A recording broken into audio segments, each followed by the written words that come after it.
So now that we've covered all of the basic market structure theory, we're just going to very sort of briefly and quickly go over a bit of price action on the 4 hour chart. So specifically the month of March in 2021 on our 4 hour chart, we're just going to do 1 month's worth of price action, and we're essentially just going to apply all of those theoretical concepts to actually these real life, price action examples in the market on the charts. Now, as I go through that, it's just going to give you kind of that first indication sort of how we do these, how we apply these concepts, so you can actually see what it looks like. And then after this video, what I want you to do is then go on your charts, right, from the 1st of April 2021, and I want you to go all the way to about the middle of August 2021, and I want you to map on your market structure. Basically just applying all of the concepts that we have just spoken about. Now, the reason why I want you to do it straight after this video, or at least before you watch the next video, because in the next video, we're going to do a walkthrough, and I'm going to do this, myself essentially for you guys, and we're going to go through every single bit of price action all the way to here on the 4 hour chart, mapping on structure and just really dissecting price. Just really talking through the price action that we see, so we can get a really solid understanding of going through it in depth. But I think you will get a hell of a lot more out of watching that video if you have a go at doing it yourselves first, because if you just watch the theoretical video that you're watching now, right, and then you watch the next video where I'm going to walk through and apply the concepts, it potentially could seem quite easy. Go, yeah, all of that makes sense, right? But then when you go to do it yourself, that's when suddenly you realize where the gaps may be in your knowledge or your understanding. So yeah, I just personally think if you watch me do 1 month's worth of price action now, and then you go and do all of this, so April 2021 to middle of August 2021, if you have a go at mapping that yourself, and then you can watch the next video and you can kind of compare and contrast to sort of how you saw things, and you can hear my thought process as we go through, and I just think you'll get a hell of a lot more out of it if you've given it a go and attempted it first.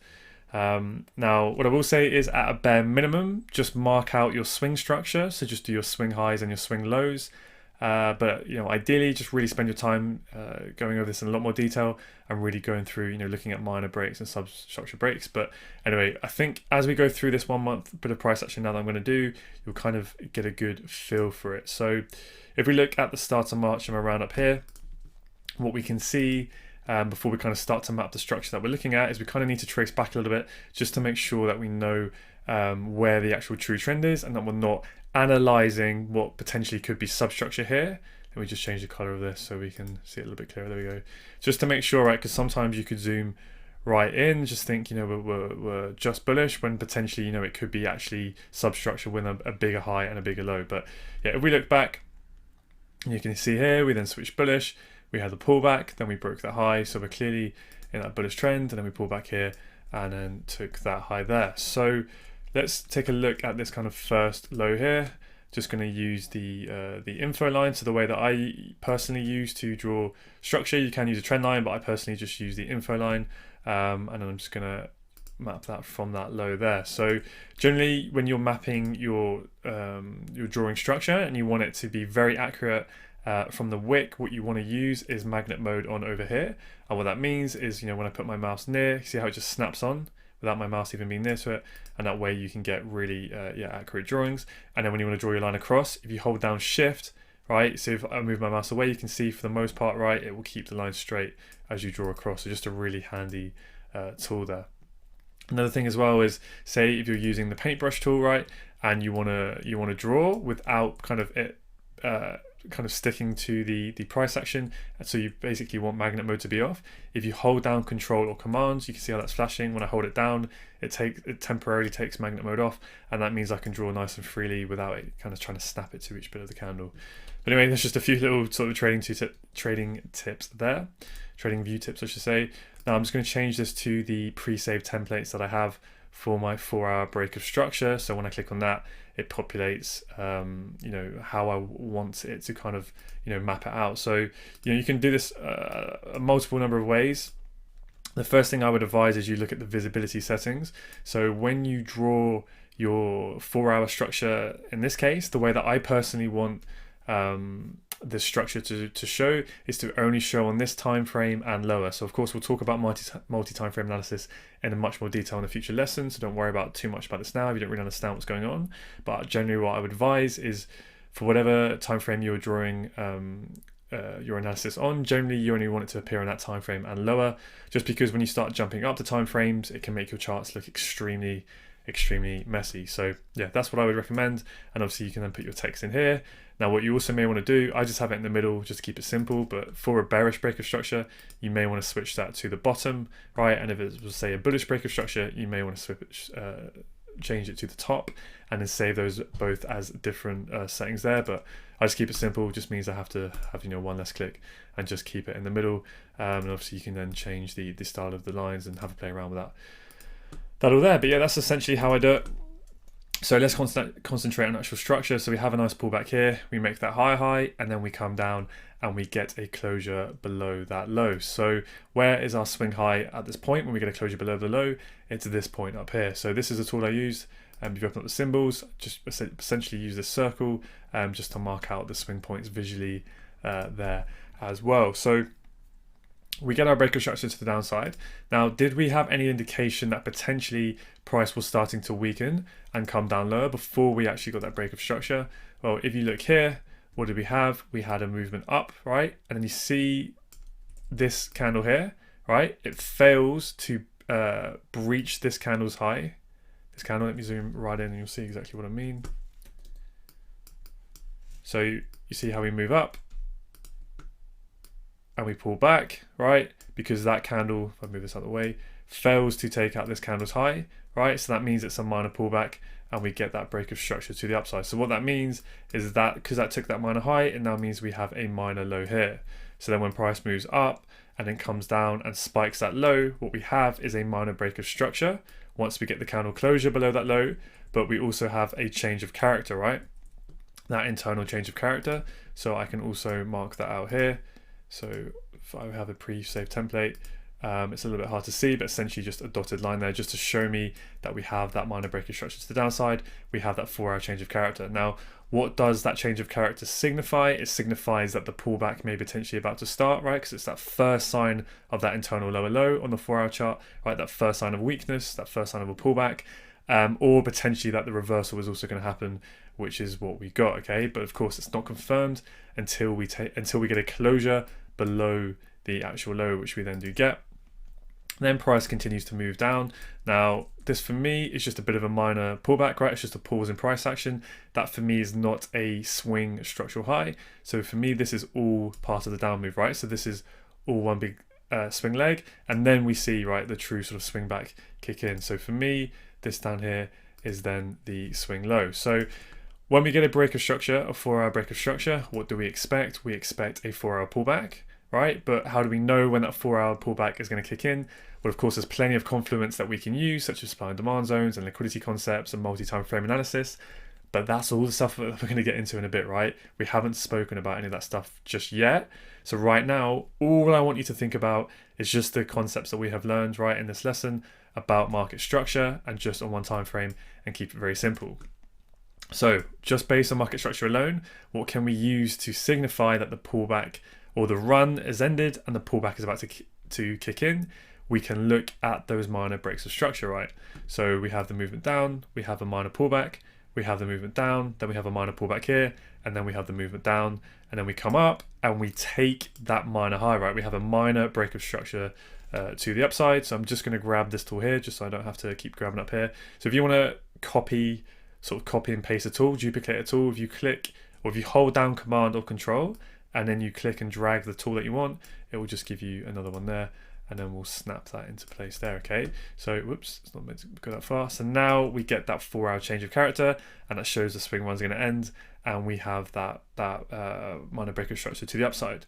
Now, how far do we know that pullback's gonna go purely in terms of market structure? Well, we look for a change of character back to the downside, right? Back in line with the overall bearish trend, because remember at this point, we are within this bearish range where that high is, and where this low is. So what can happen in theory, if I move this out of the way, right, is because this high, right, took out a low, this is now a strong high, and this high should be protected because big money stepped in, right? So now price should not come all the way up, and it should not breach this high, right? And it will stay bearish as long as it doesn't take out that high. So in this case, we get the pullback, right? How do we know the pullback's over? Well, what do we have? We have the movement up, we have a minor pullback like that, right? And then we have that minor break of structure to the upside. So this then becomes a minor low, and then price takes out that low. So then we have that change of character back to the downside again. We are now bearish in line with the overall bearish trend, right? So the internal structure is now bearish. So now we expect that this weak low is likely to go because it never took out the high, and then price continues to the downside, right? So when we get, let's delete these lines. When we get that second 4 hour break of structure, so let's map it out, right? Map it across here. Where is our new lower high? Where is our new swing high? Well, it's the highest point before this low broke, right? So the highest point between the previous range. So we look at where the previous low was. That's where the pullback initiated. And it's the highest point from where that pullback started to where we then got the break of structure. So this one's a pretty easy one to spot, right? This will clearly be our swing high. And then price has a pretty big impulsive move to the downside. We have a bit of a minor pause in price action there. That for me is not a swing. And then we have another movement down. So that's all part of the one big swing leg. And then we are playing within this range here, okay? So then we can mark out our swing low with that circle line. And now, how do we know, or sorry, what I should say is, what do we expect after a 4 hour break of structure? We expect a 4 hour pullback, right? How do we know when that 4 hour pullback is likely to begin? Well, we can look for a change of character to the upside. And what do we get? We get that minor break of structure over here, right? And then that is our change of character there to the upside. Now there was a substructure break before, right? Because this is the minor high, and then we get the movement down.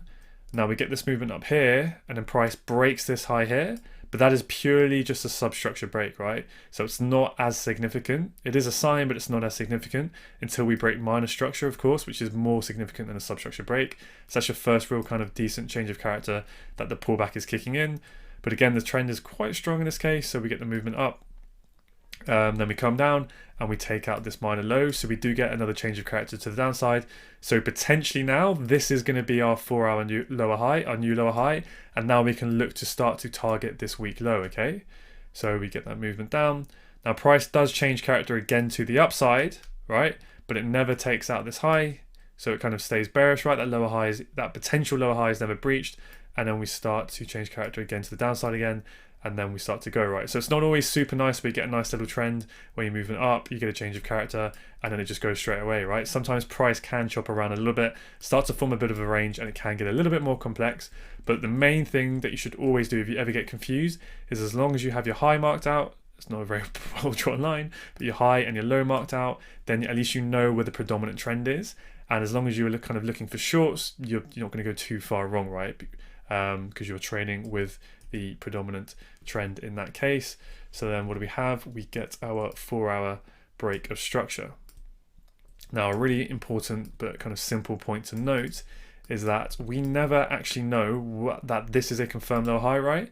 Until we get this break of structure and the candle closure below that low there, because you can see everything you want to see, and you can see prices coming down really nicely, right? And you can have really high conviction that we are going to get that break of structure and we are going to get that lower low, but price can still come all the way down to here, and then it could go all the way back up again, right?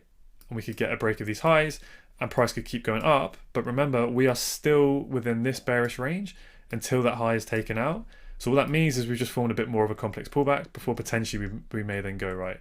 So remember, this lower high here that does eventually form is not confirmed until we get that break of structure. But of course, we can start to anticipate that it may be the lower high when we start to see those bearish changes of character, right, to the downside. So just do another little bit towards the end of the month, and then we'll start to wrap this up.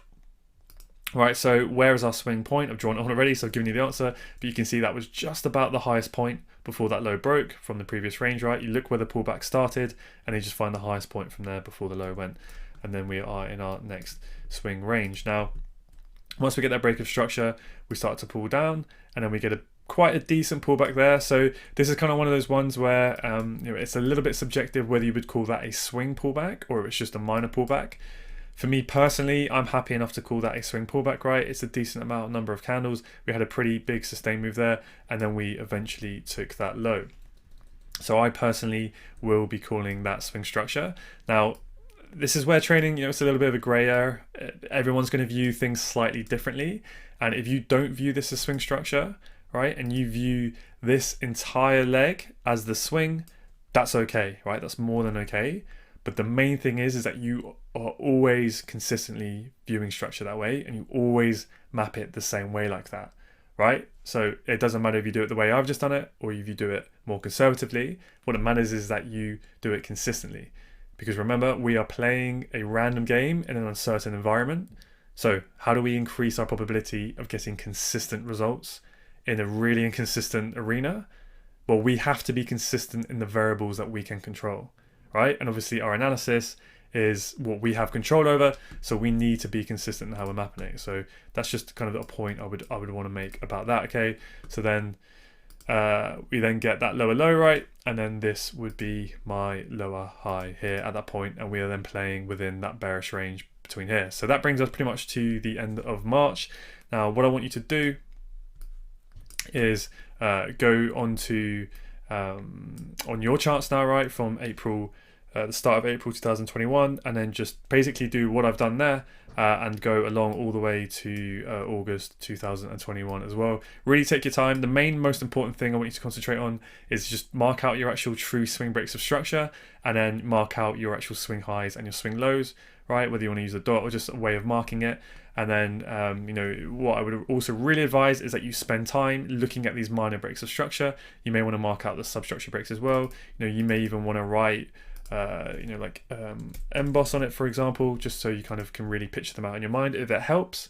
May not necessarily recommend it in the live market, just if you want to kind of keep your charts nice and clear. But yeah, whilst you're kind of practicing, that can definitely be very, very useful too. But the questions you want to be asking yourself, is what do we expect after a break of structure? We expect a pullback. How do we know when that pullback's about to start? We look for a minor break of structure, okay? How do we know the pullback's about to end? We look for a minor break of structure to the downside, right? And that's how you can say it in your mind. Then when we get the break of structure, how do we know where the swing high is? We look for the highest point, right, before that low broke, so on and so forth. And just really study and practice kind of how you can try and spot in advance where that pullback may be kicking in, right, and where that pullback may be ending. And this is going to be really, really key. But anyway, I don't want to keep going on because obviously this video is pretty long now already. But yeah, have a go at doing all of this, and then watch the next video and you'll see me go through it really slowly, step by step. And yeah, you can see my thought process in a lot more detail, and I think you will really get a lot out of it. Now, the last point I want to make is when you do this, right, save down a new template before you start the activity, and just save it down and call it, I don't know, call it whatever you want, backtesting, practice arena, I don't know, whatever floats your boat. But the reason why I want you to do that is because what we're going to do now through all of these technical analysis lessons and the module is we're going to, obviously you've just learned, right, the basic market structure concepts and those theories. We're now applying them to the charts.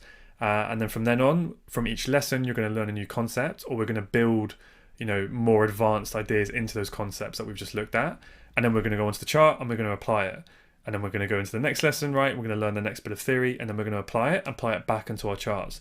So as we go through the whole module, right, this whole bit of price action is going to, we're going to start essentially layering on those concepts that you're learning, and it's all going to start, to piece together that big puzzle, that we are, trying to create. So yeah, basically it's just going to save you a lot of time that you don't have to keep redrawing this every time you hop onto the charts. But anyways, I'll leave it there, have a go, and then see how you get on when we jump into the next video.